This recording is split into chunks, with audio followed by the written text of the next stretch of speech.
Real life audio of La Llorona. Let me see. So this is straight from the Pueblo, bro. No CGI, no fake shit. This shit is literally our boy's uncle, bro.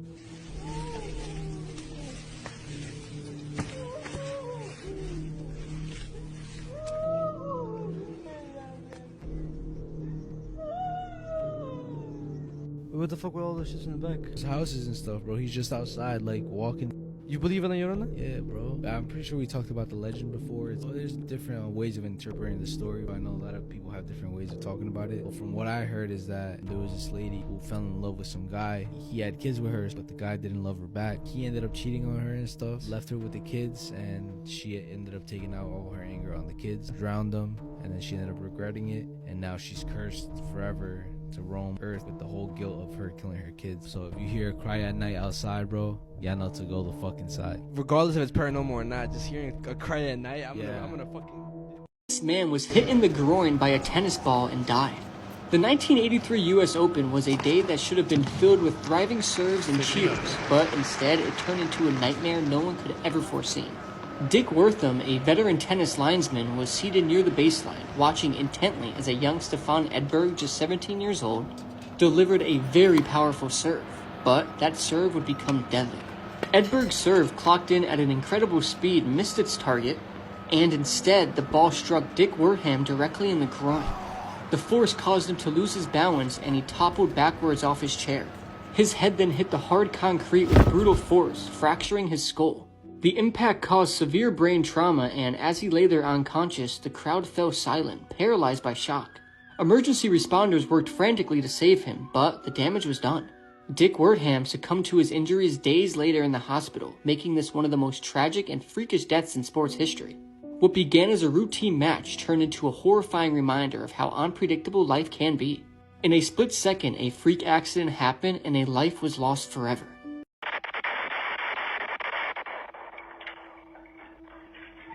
The gunfire captured at the end of that clip took the life of 26-year-old Militia Jackson and her 1-year-old son, Isaac. On December 17, 2019, Militia and Isaac were just hanging out in their home. And that's when a group of masked men approached the back of the home. 3 men then opened fire into the back door of the home and killed Militia and Isaac. Sadly, Isaac was actually in his mother's arms when they were both shot and killed. Just a few days after the shooting, this man, Thomas Anthony Henderson, was announced as a suspect. At the time of the shooting, he was still a teenager. Thomas is currently still in prison for this crime, but there are 2 other men that were involved in the shooting that were never brought to justice. If you know anything about the murders of Militia or Isaac Jackson, please contact local authorities, because this story is absolutely horrific. These 2 were just hanging out at home. The gunmen were trying to target someone involved in a gang. But these 2 were not the intended targets, and in fact, the initial target wasn't even shot. Also, if you want to hear more true crime stories, listen to the podcast that my wife and I co-host, Murder in America, available on all streaming platforms. Things you didn't know about the OJ case. After partnering with Netflix to watch the new comprehensive limited crime series called American Manhunt OJ Simpson, I quickly realized that there was so much more to the case that I didn't know. For example, when Nicole Brown and Ron Goldman were brutally attacked on June 12, 1994 outside of her Brentwood home, her kids were inside the house sleeping, and one of the reasons their bodies would be found so soon is because of Nicole's dog. Her dog had gotten loose, covered in blood, and was roaming the neighborhood, and he ended up alerting the neighbors and leading them back to the crime scene. One of the most important facts in this case that most people don't know is that right after the murders, a witness saw OJ in his white Bronco speeding away from the scene and running a red light. The witness recalled looking into his eyes and recognizing him because she had recently seen a movie that he was in. I don't think I would have known that if I didn't watch this show. And what's absolutely heartbreaking that the show revealed is that Ron was only at Nicole's house that night to drop off her mom's glasses. Her mom had recently dined at the restaurant where Ron worked and had lost her glasses. And Ron, who was always willing to do anything for anyone, offered to drop them off to Nicole that fateful night. And sadly, he would lose his life as a result. Another thing is that during the trial, even with so much evidence showing that OJ was allegedly responsible, it only took the jury less than 4 hours to return a not guilty verdict, which quite literally stopped the nation. This thrilling limited crime series does a great job at uncovering new revelations, and it's highly educational, even for those of us who thought we already knew everything about the case. The crime of the century, the hunt for the truth. Watch American Manhunt OJ Simpson on January 29th, only on Netflix.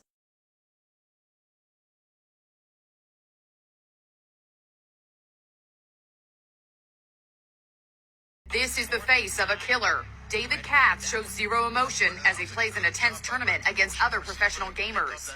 24-year-old Katz was an elite player of the video game Madden NFL. On August 26, 2018, this man, David Katz, lost at a video game tournament. The tournament was being held at the Jacksonville Landing in Jacksonville, Florida. Now, usually when you lose in a tournament, you shake your opponent's hand, the victor, you wish them well. But in David's case, he refused to shake the man's hand that he had been playing against, and he immediately exited the building. People on the internet were already familiar with David, because in the past he had won a Madden championship, and he even got a shout out from the Buffalo Bills Twitter account. And looking back at it, this post is now extremely eerie. Soon after leaving the building though, David returned inside with one of 2 handguns that he had brought to the competition. He then opened fire while his other competitors were still playing the game, and that moment was also captured on video, but I didn't want to share it here because it's really graphic. In total, David fired off 12 shots and ended up murdering 2 other professional gamers that were there competing that day, Taylor Robertson and Eli Clayton. Afterwards, 11 people were also brought to the hospital with non-life-threatening injuries. In the past, David had been committed to multiple mental health hospitals and at the time had been prescribed an antipsychotic medication. And this whole event is just another side note in the dark history of America. If you want to hear more true crime stories, listen to the podcast Murder in America that I co-host with my wife Courtney. It's available on all streaming platforms.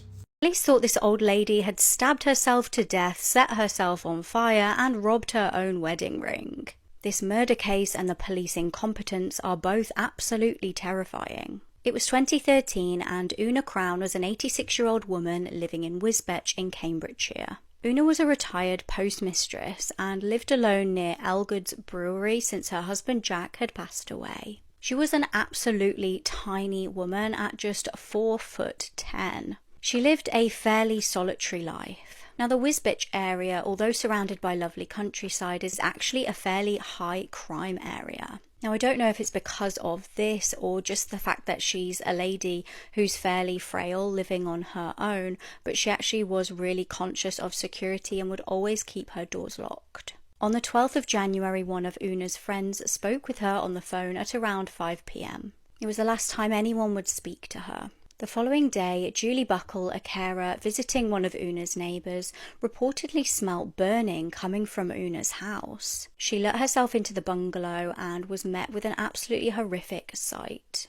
She called police explaining that she had seen Una lying face down into the carpet. The little old lady was found absolutely covered in blood. She was also interestingly surrounded by burning newspaper.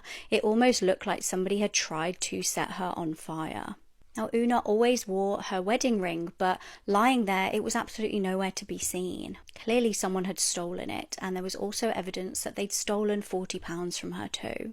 Incredibly frustratingly, when police arrived, they deemed her death to not be suspicious. They said she seemed to have accidentally set herself on fire, fell over and had a heart attack. Did they also presume that she'd robbed herself of her own wedding ring?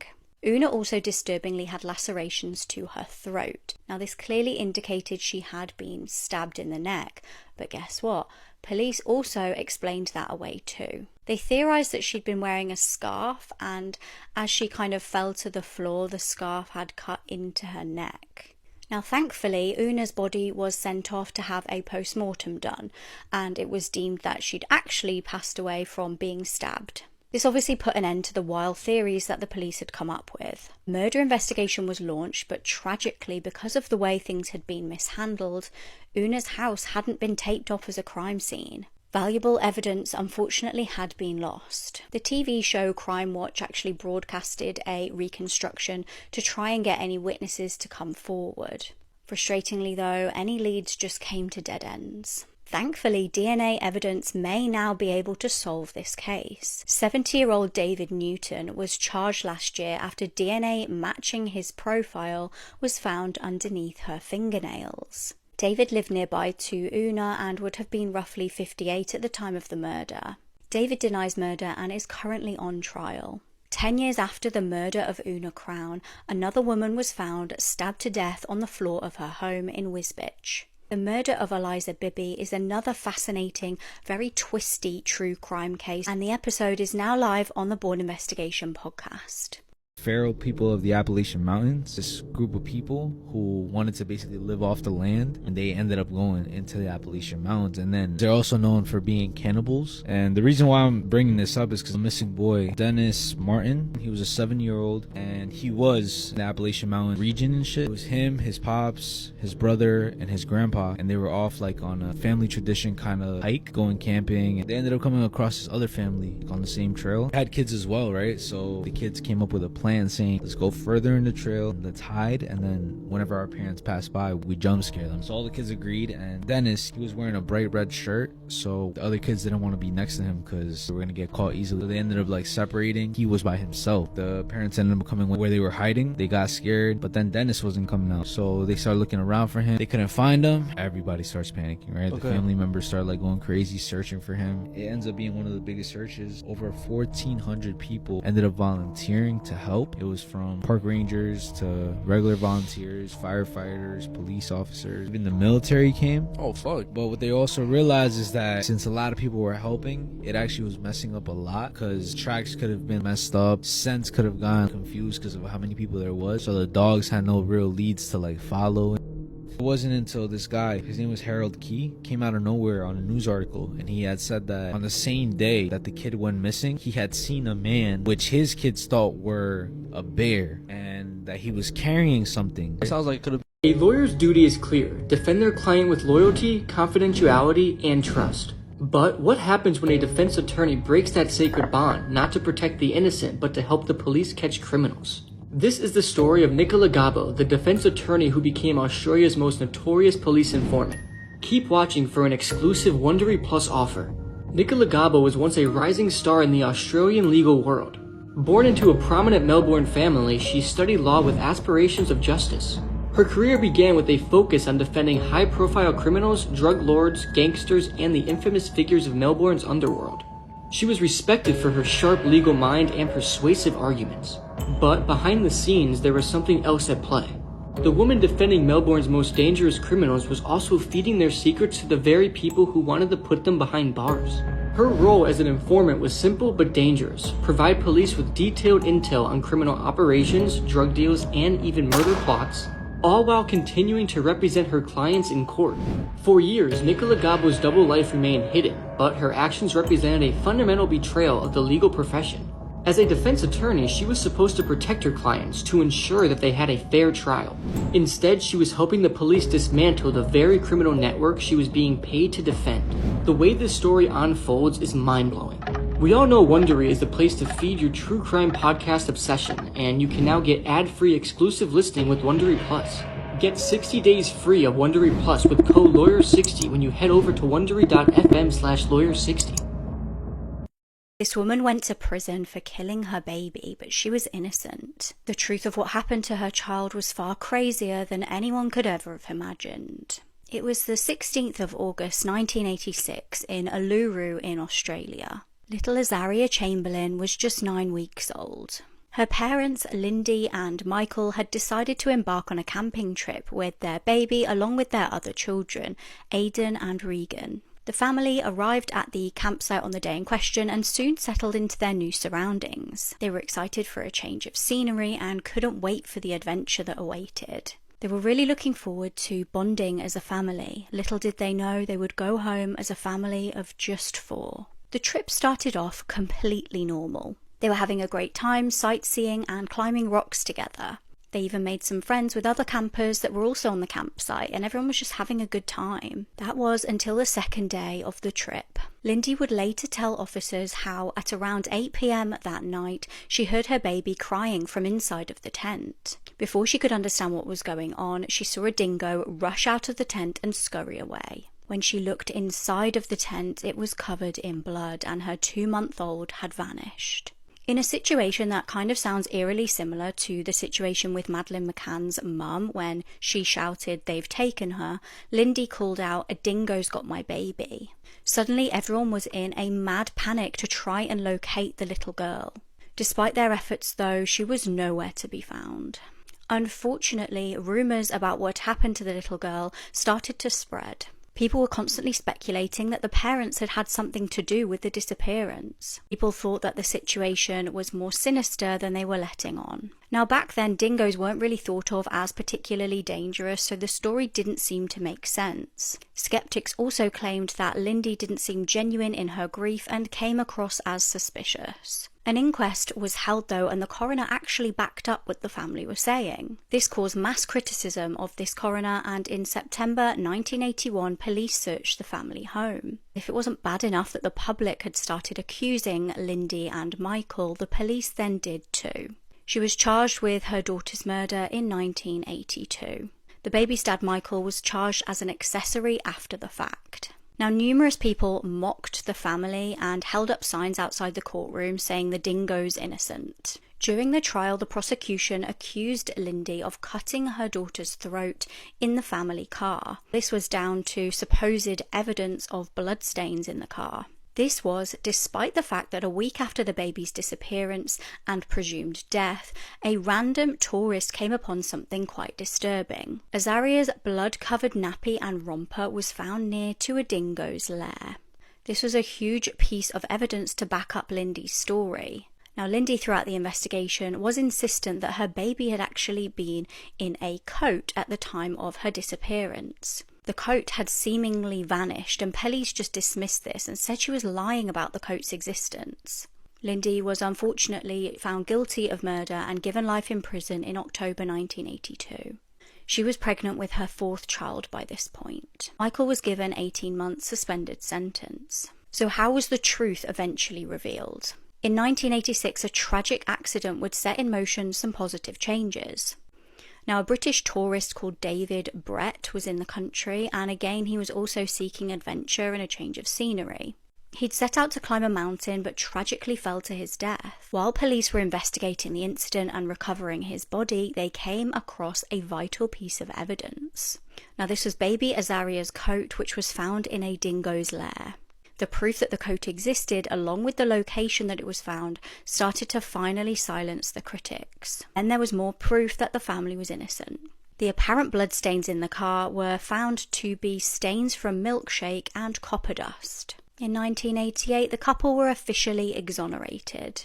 Their battle for the truth was finally over, and although it didn't bring their baby back, it proved for once and for all that they were innocent. However, coined the phrase, "You can't make this stuff up," might have known the story of real-life boogeyman, Albert Fish. A slight, elderly man with grey hair, no one suspected the kindly single father of being sadistic child murderer and cannibal. There are just certain things that you should never do while ghost hunting, and I think that we've done almost every single one of them. From doing blood rituals on Ouija boards to summoning demons, we've left no stone unturned, and this darkness followed us. We are currently in the ritual room. Hecate is the goddess who guards the underworld. Spell out the name of the entity that we got attached to us during that blood pack. I remove these chains. I remove these chains. I remove these bonds of darkness. We couldn't take it anymore, and that's why we did the cleansing.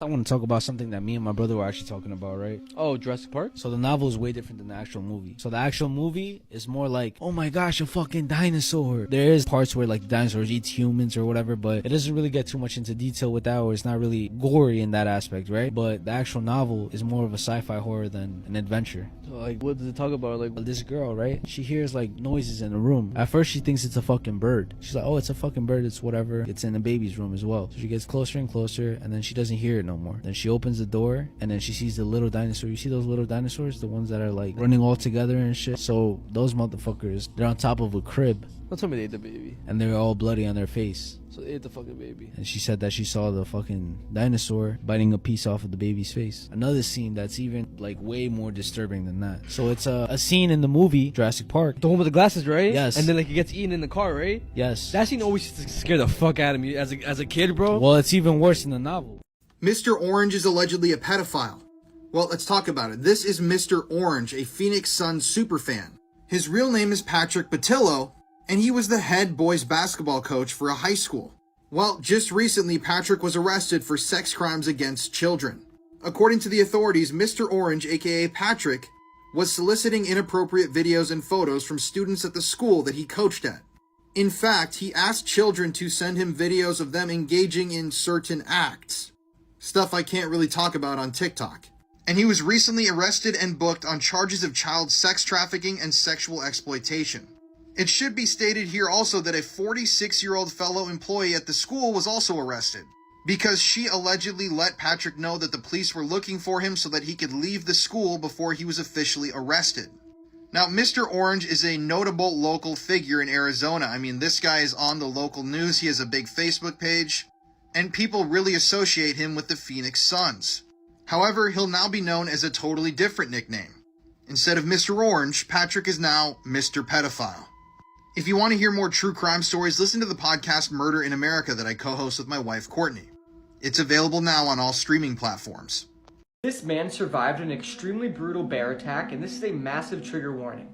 In 2015, Chase Delwo was hunting with his brother in Montana when a worst nightmare situation happened. He came face to face with a male grizzly bear weighing up to 400 pounds. Chase only managed to walk backwards a few steps before the bear knocked him down and bit him directly on his head. After this, he bit Chase's leg and shook it around like a dog playing with a toy. The bear then tossed him in the air and continued to try and bite him. As the bear continued to attack him, Chase remembered a story that he read in a magazine once. And I quote, "I remembered an article that my grandmother gave me a long time ago that said large animals have bad gag reflexes. So I shoved my right arm down his throat." Crazy enough, after Chase did this, the bear left and Chase escaped what was almost definitely certain death. Chase's brother then drove him to a hospital where he received treatment for gashes he sustained during the attack. Thankfully, he didn't sustain any life-threatening injuries and went on to a full recovery. But as crazy as it is, if he didn't shove his arm down the bear's throat, he would most likely be dead right now. Luckily, when he did that, the bear just didn't bite off his arm. Thankfully, Chase survived, and this story is absolutely mind-blowing. People have been arrested after a man was killed after melting into his sofa. It was the 23rd of June this year in Indiana. A man named Frederick Groves, age 60, made a telephone call to police. He told the operator that his father-in-law, 73-year-old Kenneth Rickenbaugh, had died. Now, this was his wife Carmen's dad. When police showed up to the couple's home, what they found was deeply disturbing. They reportedly found Kenneth's body alone in a room that smelt of feces. When they got closer to Kenneth's body, they stated that it appeared that parts of his skin were almost stuck to the sofa. Tragically, it transpired that the elderly male was bedridden and very reliant on other people to look after him. He was solely dependent on both Frederick and Carmen. He had clearly not been receiving the care that he so desperately needed. The couple have been charged with neglect. They have also, though, been charged with altering the scene of death and failure to report human remains, after police reported that the room that Kenneth was found in had been recently mopped. Frederick is also charged with exploitation of a dependent or endangered adult. Frederick allegedly admitted to never going into the room that Kenneth was staying in his home. He said that his wife was the one who would go in to feed him. Heartbreakingly, it's reported that Kenneth actually heard his father-in-law shout help. The couple are currently being held in jail.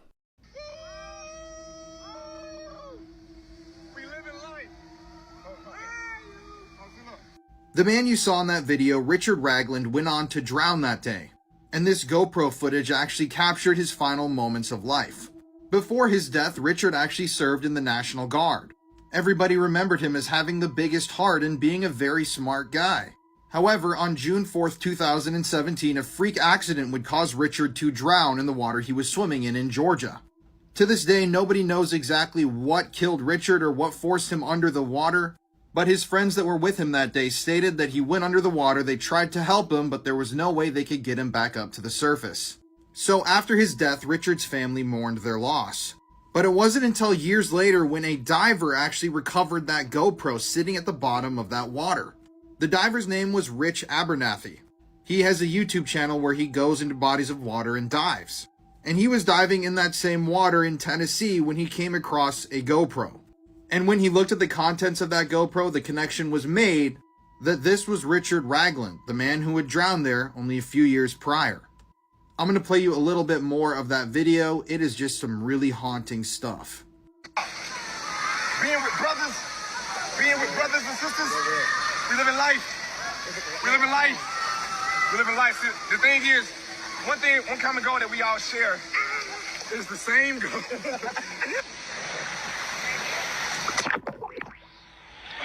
If you want to hear more true crime stories, listen to the podcast Murder in America that I co-host with my wife, Courtney.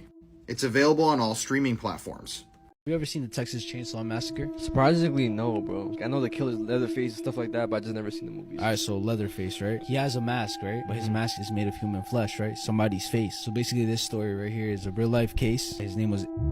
He really, really loved his mom. Like, even though she was fucking psychotic, that's all he had, bro. You know what I'm saying? Because he tried to socialize for the first time, but since he had a speech impediment, and he also had a lazy eye, so people were like bullying him and shit, not trying to fuck with him, bro. So all he had was really his mom and his brother, right? A couple years passed, his mom died, and then in November 1957, Bernice Warden, right? She was a lady who owned a shop. She ended up going missing. So they're like, what the fuck is happening? Where the fuck is Bernice? They go to the shop, and the last person who was seen there was Ed. So the cop goes to his fucking house, bro. And then that's when they just see probably one of the most disturbing things that I'm about to talk about right now. First of all, they see a fucking mess. Then they see Bernice from her ankles and shit, obviously dead. They see a bunch of furniture and things made of human flesh. They see a lamp made of human faces. They see utensils made of human bones. His bed frame is decorated with human skulls. He also has a jacket made of human flesh. And then he made a suit with his mom's face. And he would wear it because he wanted to be close to his mom and shit. And the rest of the parts was just all from grave bodies. Let me see the pictures, bro. That's one, for example. What the let me see. No way this is real, bro. That's like a mock-up, bro. It's a mock. Moments after this sweet image was recorded, this woman's teenage son did the unthinkable. It was the 12th of October 2023 in the Amelia Oaks apartment complex in Florida. 39-year-old Irina Garcia lay in her bed next to her sleeping baby in the cot beside her.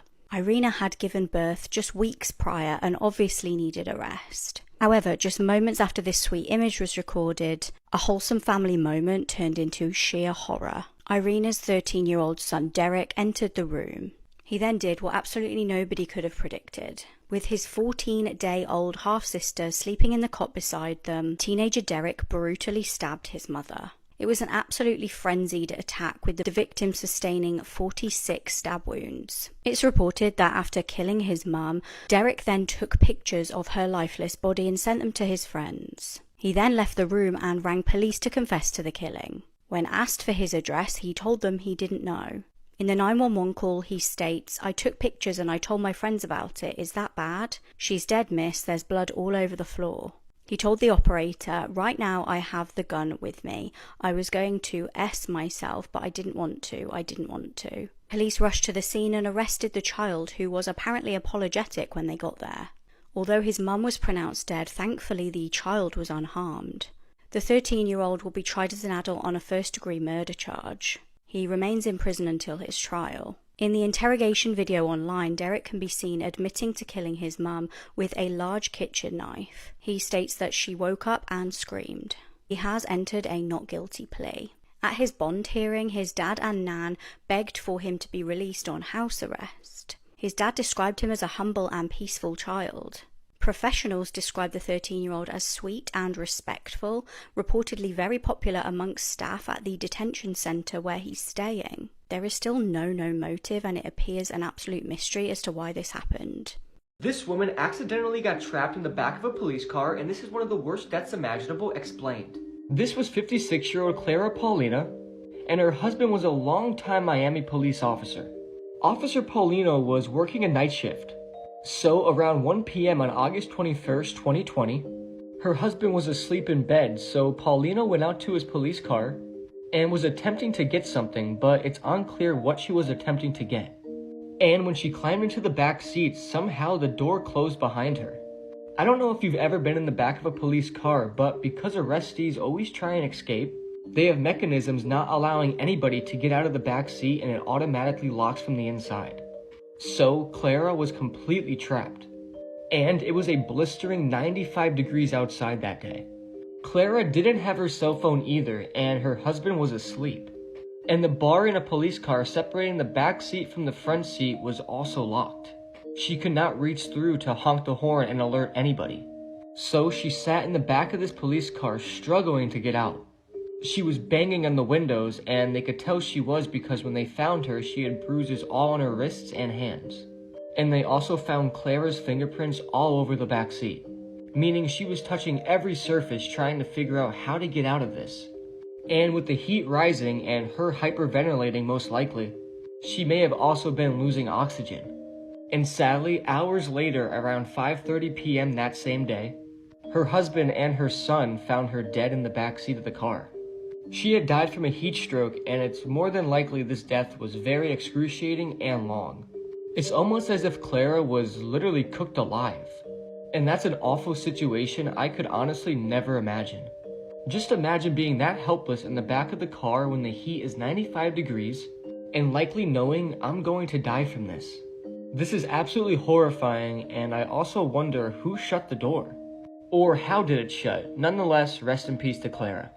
There's a strange missing persons case happening right now out of Arizona, and we should talk about it. This is Chelsea Grimm. She went missing during a cross-country road trip from San Diego to Connecticut where she was traveling for a wedding. The timeline of events leading up to her disappearance is bizarre, and it's what makes this case so strange. On September 24th, Chelsea left her home in San Diego to head out for the wedding in Connecticut. She was traveling alone, but she did have her pet bearded dragon with her. On September 27th, just 3 days into the trip, she met up with a friend in Phoenix, Arizona. And it was at this point that she called her parents and said that the drive was actually taking longer than she thought. So she was just going to skip the wedding, maybe do a little bit of camping, and then head back home to San Diego. This was the last time that her parents heard from her, but this is where it gets confusing. Chelsea was actually spotted at a hotel in Seligman, Arizona that day after the phone call with her parents. According to a witness, she seemed disoriented and was trying to use euros instead of US currency. A day later, police responded to a report of a woman who was acting suspicious. And upon investigating, the officer found Chelsea in her car at a cemetery in Williams, Arizona. She was crying, and she told him that she was working on a photography project about missing soldiers. She also told the officer that she was planning to camp in her car that night. So after he deemed her to be okay, he suggested that she go to a Love's truck stop to sleep in her car overnight. At this point, it's not known if she actually did that or not. On September 30th, a woodcutter reportedly saw Chelsea camping in her car near Ash Fork, Arizona, but she apparently seemed okay, so no call was made. By October 4th,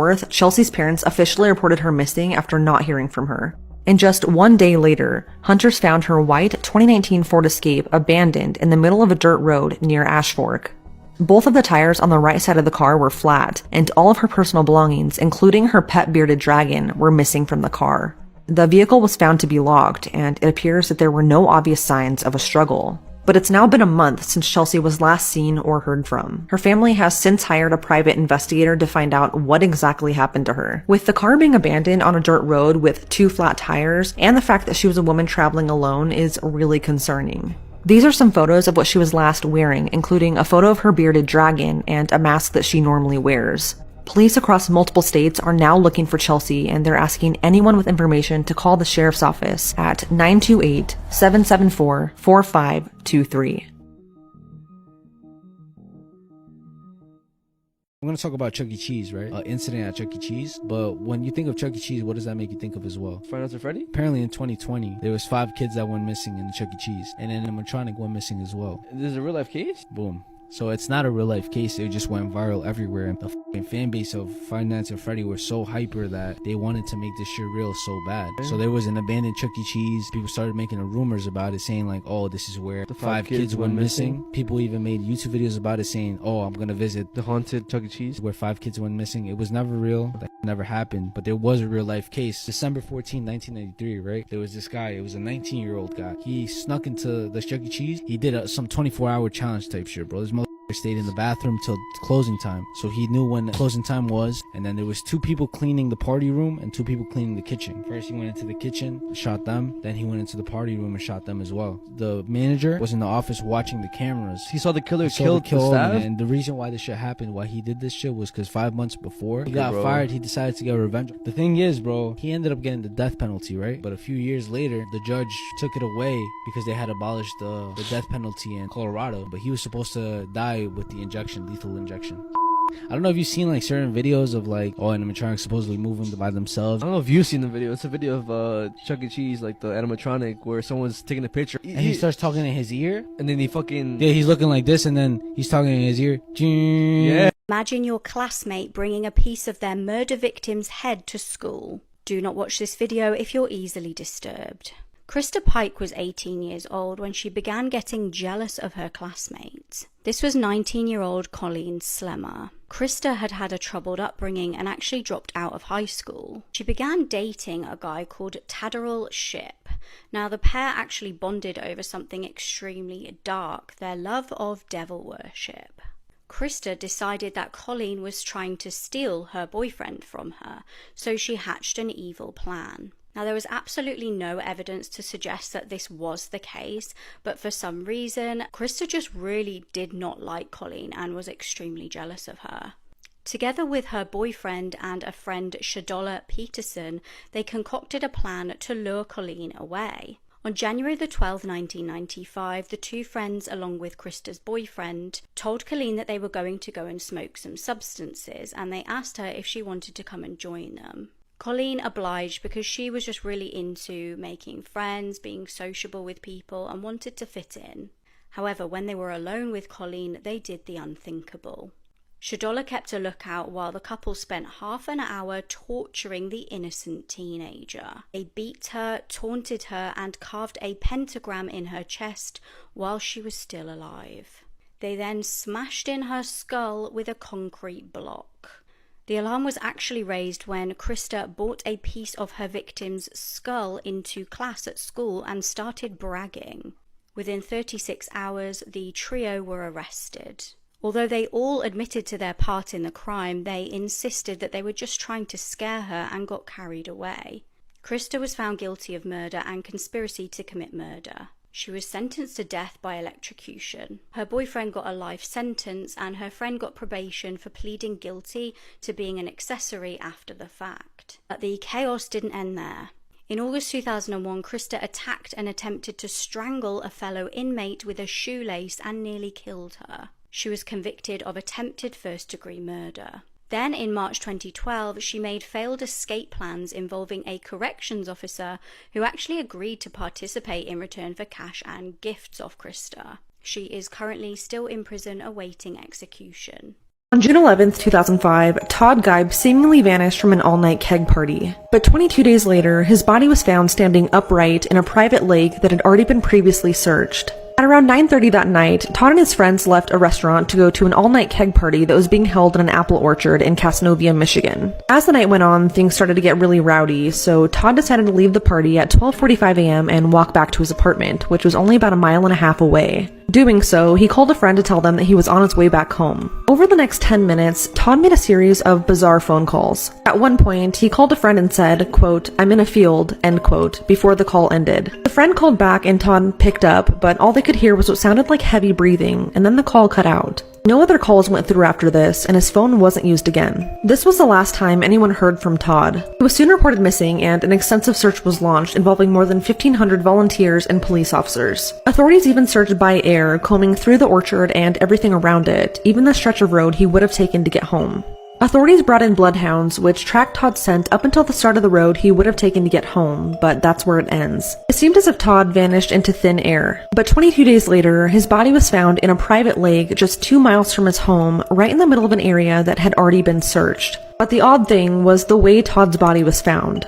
His body was found standing upright in the water with his head and shoulders above the surface. Nothing was weighing him down, and he had no external injuries. His remains only had little decomposition. His clothing appeared to be completely clean of debris, sand, and that slimy green substance that lays on the surface of bodies of water. He also didn't have any insects in or on his body, which is unusual if somebody was actually in the water for 21 days. A group of former NYPD detectives named Kevin Gannon, Anthony Duarte, and Michael Donovan, and Todd's mom had an independent investigation conducted. And from that, they learned that while Todd had been missing for 3 weeks, he had actually only been dead for 2 to 5 days before being found. The autopsy report also showed no water in Todd's lungs at all. Kevin, Anthony, and Michael believed Todd was abducted, held on land for a period of time, murdered, and then placed in the water after death shortly before being found. Adding to this, on top of alcohol being found in his system, he also had traces of antidepressants, but he was never prescribed those. A pharmacist working on the case stated that those pills would normally never be given together because if they were, it would likely cause confusion and hallucinations. They agreed that both the pills and alcohol found in his system would have left him completely incapacitated and unable to get to the lake by himself. Despite all of this evidence, the Michigan State Police ultimately ruled Todd's cause of death as undetermined drowning. They believe Todd left the party intoxicated and just accidentally drowned in the lake. But Todd's mom and Kevin, Anthony, and Michael do not believe this. I'm sorry I have to do a part 2, but that'll be posted in the comments right now. These are murders everybody should know about, and this one is absolutely gut-turning. In 2007, the boy on the left named Gabriel Kuhn, who was 12 years old, was killed by a 16-year-old boy named Daniel Petrie, who was on the right. Daniel and Gabriel became good friends and began playing an online game called Tibia. And one point in the game, Gabriel asked Daniel for 20,000 virtual cash to clear the stage. Gabriel borrowed money from Daniel to use in the game, but refused to pay him back. Gabriel then blocked Daniel on everything, and this made Daniel absolutely furious. And he went to Gabriel's house to pay him a visit. A couple of days before the murder, Daniel called the home phone at Gabriel's house and his mother picked up. She explained that she would be out of town and that her son would be home alone if they wanted to play, completely unaware of the boys falling out.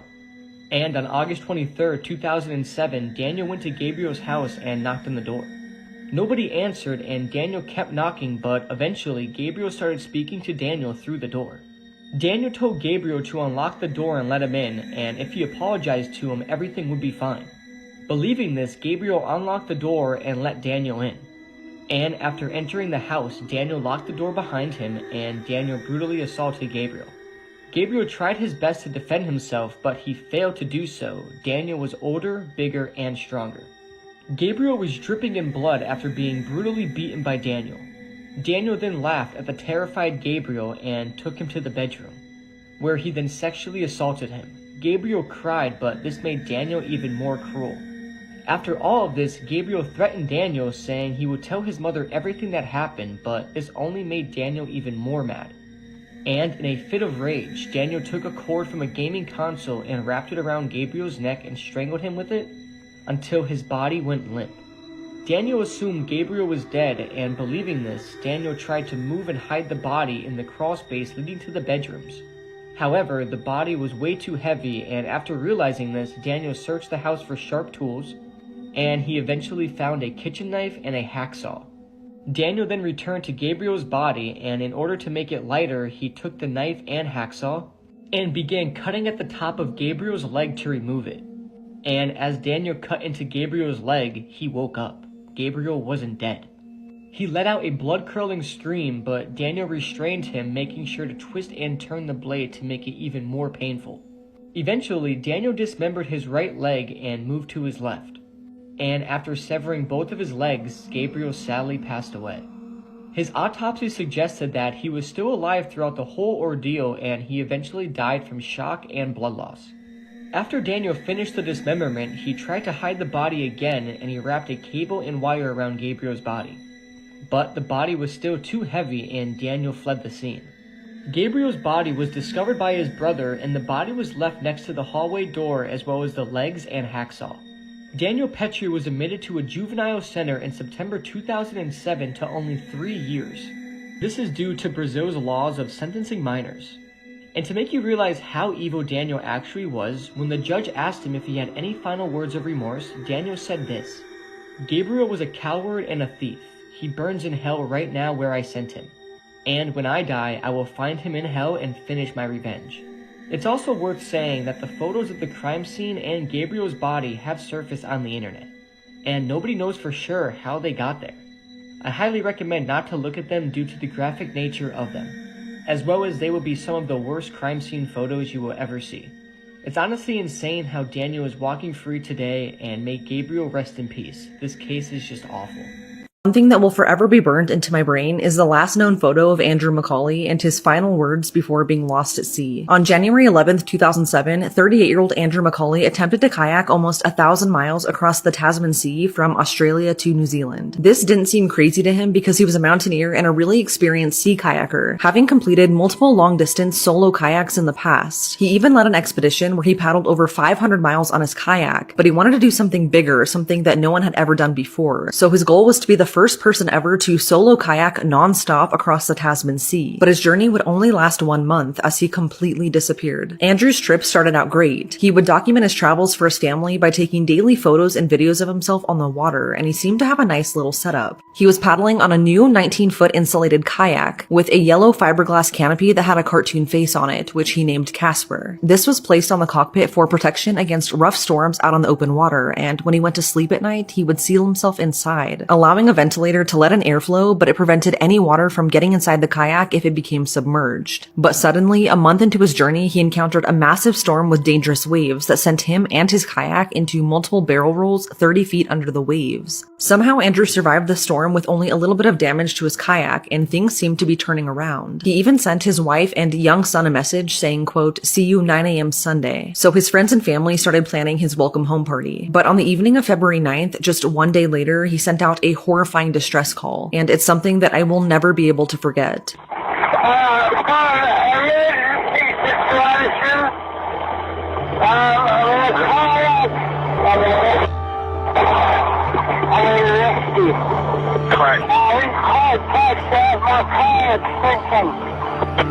Your kayak is sinking.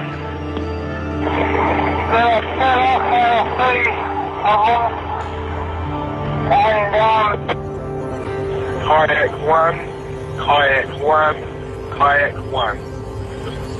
Andrew disappeared after this, and by the next night, a massive search was conducted in the part of the ocean where he was most likely to be. But the only thing ever found was his upturned kayak. It was only 35 miles short of his intended destination, which is heartbreaking. What's strange though is that his kayak was in near perfect condition, only having suffered minor cosmetic damage from the storm the night before. Andrew's paddle, phone, GPS tracker, and his emergency radio were all still inside the kayak. Search and Rescue also found one memory stick from his camera that happened to still be intact, and on it were the last known images of Andrew.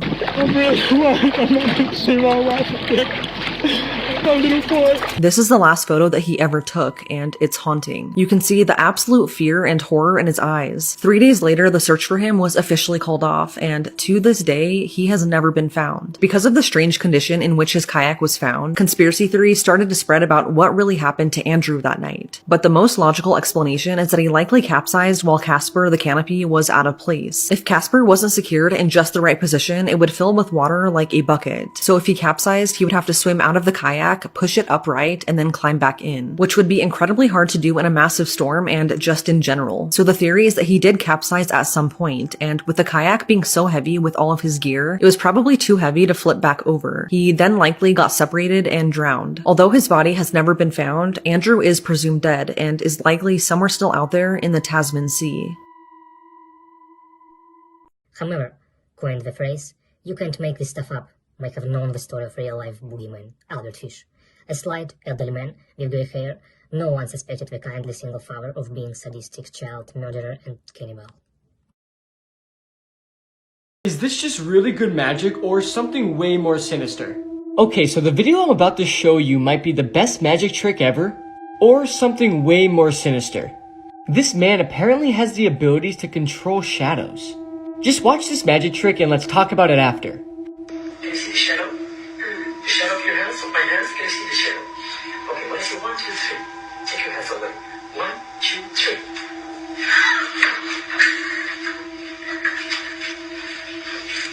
So yeah guys, how crazy is this? This man is either the best magician on the planet or has some sort of voodoo spells. I don't know how I would react if somebody did this to me, and I really never want to find out.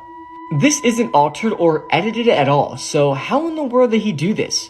Here's the video one more time, so let me know your thoughts on this in the comments. Can you see the shadow? The shadow of your hands, of my hands? Can you see the shadow? Okay, when I say 1, 2, 3, take your hands away. 1, 2, 3.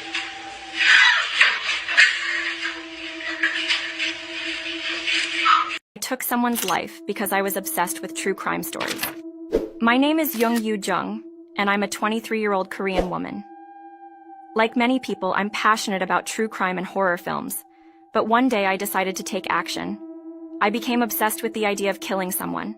I began to devise a plan to find the perfect victim. So I signed up to a tutoring app pretending to be my mother.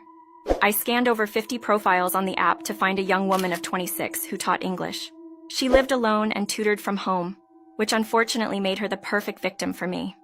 I dressed up as a student and went to her house after we agreed to meet. As soon as I entered her house, I stabbed her over 100 times until she died. Afterwards, I stuffed her body into suitcases and threw them into a river. I thought I'd committed the perfect crime, but it wasn't so. I was recorded by the security cameras with traces of blood entering and leaving her house on several occasions. What's more, the cab driver noticed these bloodstains, and after dropping me off, he contacted the police. Thanks to this, they managed to catch me. I'm currently in prison, and my case will be reviewed in 20 years. Do you think I deserve another chance?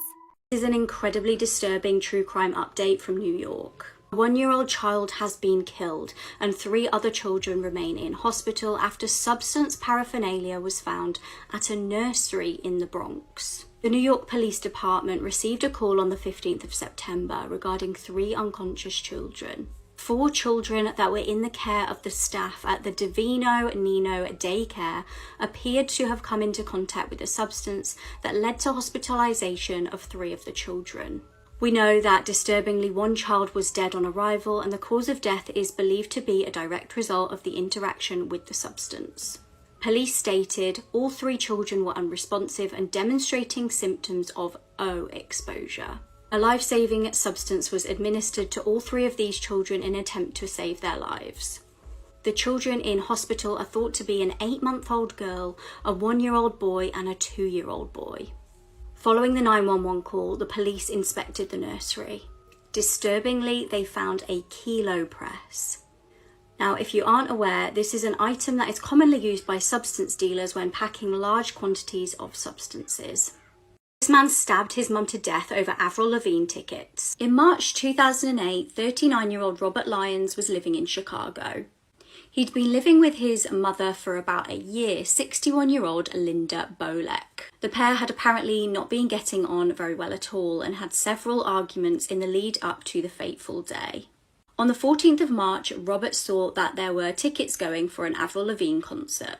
He was so desperate to go that he would kill for these tickets. His mum actually refused to buy Robert the tickets, and in a rage, Robert hit her over the head with a bottle of champagne. He then stabbed her 9 times. The attack was actually so brutal that he ended up breaking the weapon. Not content with savagely killing his mother, he then poured household cleaner all over her before leaving the house. He then casually went to a bookshop, bought a book, and drove round for a few hours. Authorities ended up hunting him down and finding him at a local Hooters bar. Robert's defense in court was that he suffered with mental illness. He was diagnosed with bipolar disorder and was apparently not taking his medication at the time of the killing. He was eventually sentenced to 40 years in prison for this absolutely hideous crime. Are all professional sports rigged? Watch this video and let me know what you think. I was like, listen, the closeout game is the hardest game in your life. And they be like, why? And I can't say. I can't say, but I'm like, no, fam, listen, like, this is the hardest game you'll ever play in your life. Shit, nah, I'll tell it. Go ahead. You gotta be the vehicle. The vehicle. You gotta be the vehicle. No, it's real though. No, I remember we were about to play Game 7, 2012. So we were about to play the Celtics or whatever. Game 7. So I'm hyped as hell. I'm like, yeah, bro, we got a Game 7. Like, who out the damn? Like, this is gonna be lit. So Elden's like, you know we're gonna have to win by 15 just to win by 1. So I'm like, what you mean? He's like, bro, this is the NBA, it's entertainment. Like, LeBron is and the Heat are waiting. Would you rather watch the Celtics or the Sixers play the Heat? I'm gonna be honest with you. I'm on a team I wouldn't even watch the Sixers play the Heat type shit. Like, so we get in this game. You know how much money the NBA is gonna lose? Like this, you know, type shit. I'm like, I guess like a decent amount. It's like, would you watch that game next week if it was a Heat versus the Sixers? I'm like, nah. It's like, okay then. So like, That's why I'm telling you, take M's and M's from this. I'm like, what? He said millions of memories. Because this is entertainment. Damn, that's a bar. This place was built just to live out the dark fantasies of its creator. On some unsuspecting guests. It's H.H. Holmes's Hotel of Horrors. So Holmes moved to Chicago in the late 1800s so that he could open a hotel for the 1893 Chicago World's Fair. Apparently he was a hit amongst the ladies, even though I don't see it, but I guess it was slim pickings amongst those that didn't die of tuberculosis in their youth. And this hotel was full of nefarious instruments. Down in the basement there was an incinerator that was person-sized. He had a chute that went from a windowless room all the way down to the basement. There were rooms that were either completely sealed or had too many doors in order to confuse guests.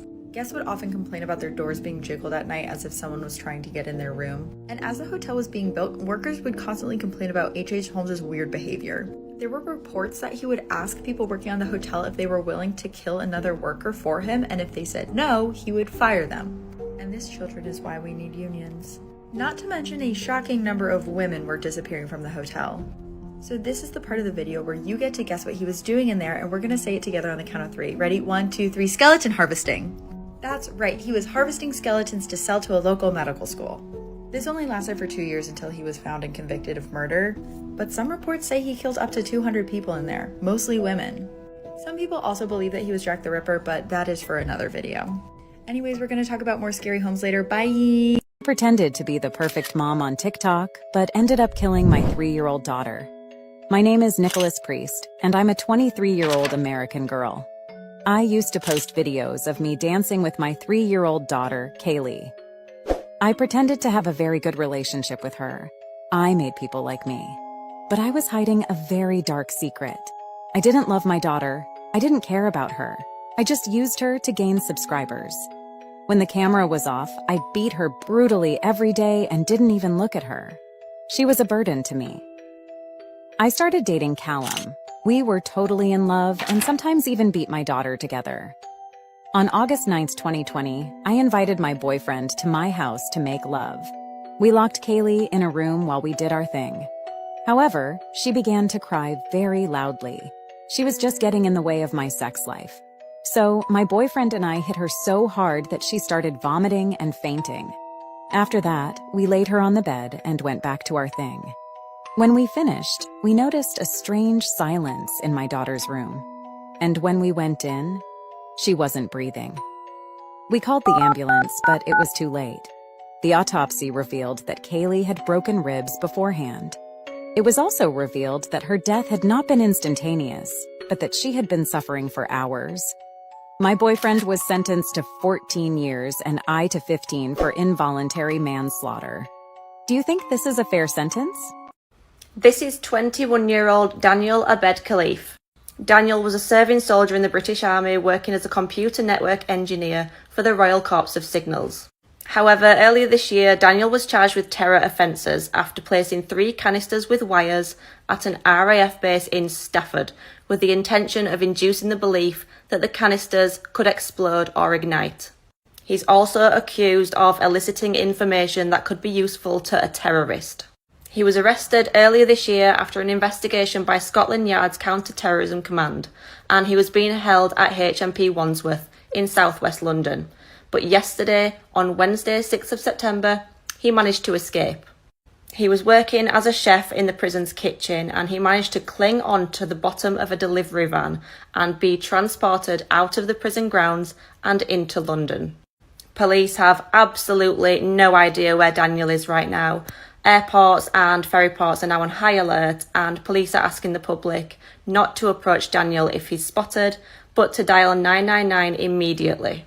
He was wearing a white chef's shirt, red checked trousers, and brown steel toe cap boots, although it's possible he may have changed into something else, and it's unclear whether he had help. Doubts are now being raised about the security at Wandsworth Prison and why Daniel was being held there in the first place, with it being a Category B prison. Terror suspects are usually held at Category A prisons, such as Belmarsh. I'll be keeping an eye out for the live updates, and let's all hope that he's found soon.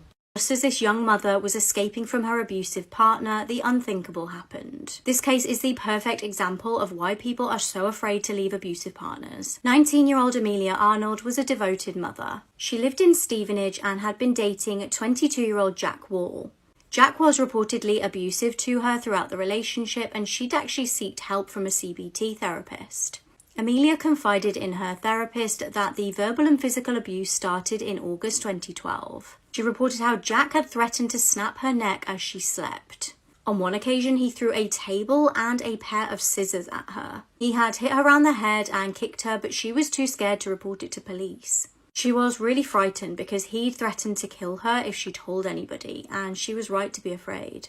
Her therapist was obviously concerned and signposted her to the Women's Resource Centre, as well as referring her to child services. Amelia seemed to be really trying to get out of the relationship, and in September 2012 she reached out to the council. She requested their help in getting rehoused with her little girl away from Jack. On the 8th of November, however, Jack confronted Amelia and the pair got into an argument. He hit her around the head using a dumbbell-like object and then strangled her. Once she was dead, he took wires